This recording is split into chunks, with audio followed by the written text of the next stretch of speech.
আসসালামু আলাইকুম। এটি সাততলা ফাউন্ডেশনের ব্যাচের কাজ, যা 9টি পিলার একবারে পাশে বা সাইডে দেওয়া আছে। এটি সঠিক না ভুল সেটা আপনারাই ভালোভাবে বলতে পারবেন। যা এক পাশে 8 ফিট এবং এক পাশে মাত্র 5 ইঞ্চি দেওয়া আছে। আপনারা দেখতে পাচ্ছেন দুই দিকে মার্ক করা আছে।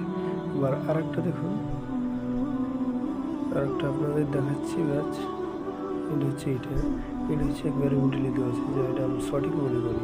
আপনারা ভালোভাবে লক্ষ্য করুন, দেখতে পাচ্ছেন যে এটি সঠিক। তো আপনারা বিবেচনা করে বলুন কোনটা সঠিক এবং কোনটি ভুল। আসসালামু আলাইকুম। দেখতে পাচ্ছেন আমার মামা ড্রপ দিয়েছে, তো ড্রপ অ্যাকুরেট হয়েছে কিনা এই জন্য আর কি দেখাবে। তো মামা দেখান তো দেখি। আচ্ছা ঠিক আছে, আপনি যখন দেখবেন ওস্তাদ দেখেন। ও ওকে মামা, সুন্দর হয়েছে।